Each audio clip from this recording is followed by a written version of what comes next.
Yo, are whips even good? This is absolutely incredible. Oh my gosh. What's up, guys? Let me show you the 5 most underrated weapons that I've seen in Elden Ring thus far after playing through the game probably 6 to 7 times. The first is going to be the Giant's Red Braid. This is actually a whip, and it's surprising because I've never used a whip before, ever, but it completely shines. It is so great. If you're doing a strength faith build, this is definitely the weapon you're going to want to use, especially if you're putting a fire build together. That is exactly what I'm doing, and it just wrecks. So here's what it looks like when it's buffed up with all kinds of different spells. I'm using Golden Vow, Flame Grant Me Strength, and I'm using my Flask of Wondrous Physic that has the extra fire damage, and it just wrecks. It is so good. I think you guys should definitely give this weapon a try. It comes from the Giant when you're fighting him in the Snowlands, so check this weapon out, guys. It's definitely worth it. The next weapon up on our list is the Zweihander. I know people who have played all the other Dark Souls games are going to be fans of this one, but I don't see it used a ton currently in Elden Ring, especially since we just got a bunch of greatsword upgrades and buffs in our last patch 1.07. This weapon is definitely something that you want to take note of. It has fantastic range. It has a very, very powerful swing, both with the jumping attack and the horizontal slice. If you pair it up with your Mimic tier and you're just hitting back and forth, every single hit staggers with this weapon. You can also put fantastic Ash of Wars on it, and it does have a strength scaling of B. So if you're looking for a very hard-hitting weapon, this is definitely going to be the one you need to check out. I highly recommend it. It's great for just all-around strength. If you're going all strength, I'm personally using strength and faith, but I'm still getting some really, really good numbers on this weapon at plus 25. If you want to bring the old feel of Dark Souls 1, 2, and 3 into this game, you are going to want to use this weapon. You can get it from the Merchant Shack in the southwest of Weeping Peninsula, so make sure to go and snag it and start your playthrough with it. And for my Dex people, I have a weapon for you guys. I feel like this weapon is a little bit underrated, especially since I don't see anybody using it, and maybe there's a reason for that. But on this particular list, it does take our number 3 slot. This is going to be the Raptor Talons. If you are looking to play a Dex build, and you're also looking to be very stealthy as you play through this game, more one-on-one, two-on-one type of combat, then the Raptor Talons are going to be right up your alley. If you do upgrade the weapon all the way and then put a Keen Ash of War on it, it's going to have a dexterity rating of A, which in my opinion is super, super good. So I'm currently using a dex build right now where people can't hear my footsteps, so this helps me get really, really close, which is one of the weaknesses of this weapon, if I do say so myself.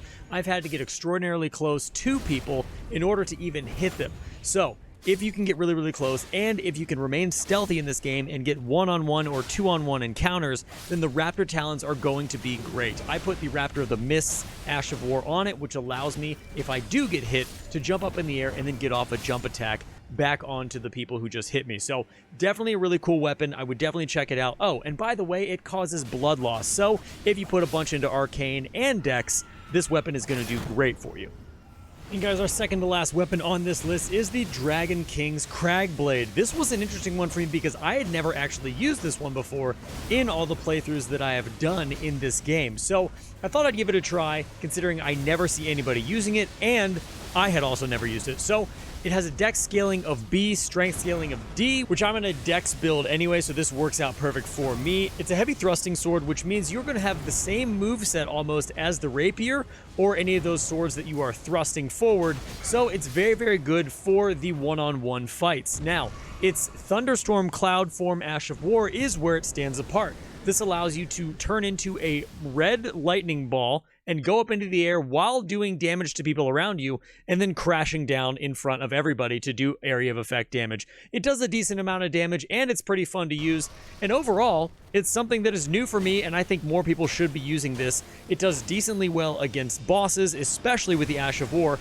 and if you're going against groups of enemies, it's not terrible, but you are going to have to be bobbing in and out just so you don't get hit by a bunch of people at once, because there's no horizontal swing or vertical swing on this weapon. It is straight thrusting forward.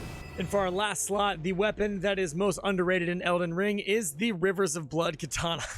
I'm just messing with you guys. Oh my god.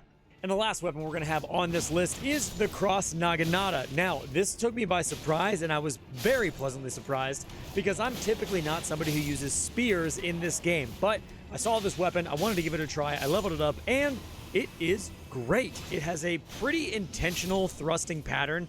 It's not a super fast thrusting spear. I do have an Ash of War on this weapon that is going to allow you to stab multiple times in very quick succession, so that really helps out. But overall, this weapon is really, really good. So if you take a look at the stats of this weapon, you're going to see right away that it has a dex scaling of A. It has a dex scaling of A because I put a keen Ash of War on it that ups it from C to A. So if you're going to use this weapon and you're using a dex build, I would highly recommend that you are going to use a keen Ash of War because it's just going to raise the overall stats of the weapon.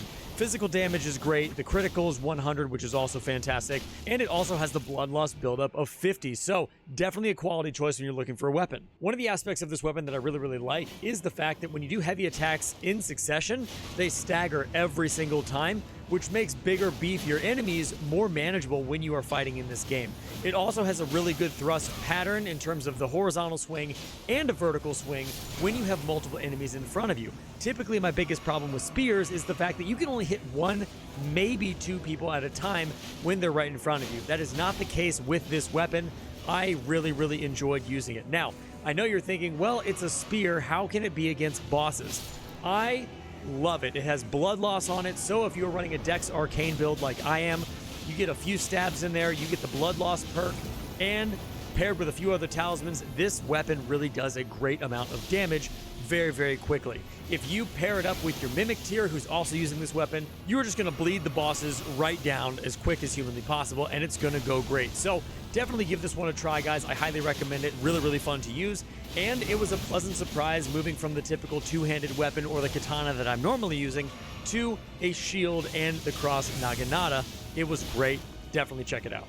And guys, that is going to be all for this video. I hope you guys enjoyed it. Leave down in the comments some weapons that you guys use that typically no one else is using, but you really, really enjoy. And guys, make sure to hit that subscribe button and the bell notification so you can know when I'm making more Elden Ring content. And until next time, guys, stay safe, enjoy the game, and I'll see you soon.